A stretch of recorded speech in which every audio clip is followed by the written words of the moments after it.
મણિનગર વિસ્તારમાં રહેતા દિવ્યાંગ દંપતીને 16 વર્ષીય સગીરાનું પોલીસે સફળતાપૂર્વક રેસ્ક્યુ કર્યું છે। આપ જોઈ રહ્યા છો પારંગત ન્યૂઝ। એક નજર આપના મુખ્ય સમાચાર પર। અમદાવાદના મણિનગર વિસ્તારમાં રહેતા અને સિક્યુરિટી ગાર્ડ તરીકે કામ કરીને ગુજરાન ચલાવતા દિવ્યાંગ દંપતીને 16 વર્ષીય સગીર દીકરી અચાનક લાપતા બનતા ભારે દોડધામ મચી ગઈ હતી।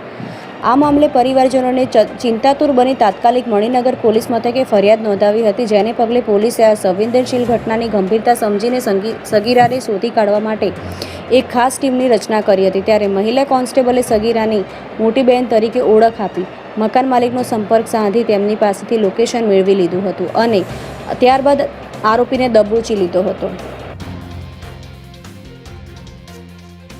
પોલીસને ટેકનિકલ સર્વેલન્સ અને એનાલિસિસની મદદથી તપાસ કરતાં જાણવા મળ્યું કે સગીરા તેમના જ વતનના એક યુવક સાથે ઉત્તરાખંડ અને હરિદ્વાર પહોંચી ગઈ હતી, પરંતુ ચાલાક આરોપી પોલીસને બચવા માટે સતત લોકેશન બદલતો હતો અને હોટલ કે ધર્મશાળાને બદલે હરિદ્વારના વાલ્મીકીવાસમાં એક ઝૂંપડી ભાડે રાખીને છુપાયો હતો। આરોપી યુવક માત્ર ઓનલાઈન પેમેન્ટ પૂરતો જ થોડા સેકન્ડ માટે પોતાનો મોબાઈલ ચાલુ કરતો હતો। ત્યારે બાતમી અને લોકેશન મળતા જ પોલીસે હરિદ્વાર પહોંચીને વોચ ગોઠવી હતી અને આખરે આરોપી હાર્દિક રાવલની ઝડપી પાડી સગીરાનું સફળતાપૂર્વક રેસ્ક્યુ કર્યું હતું।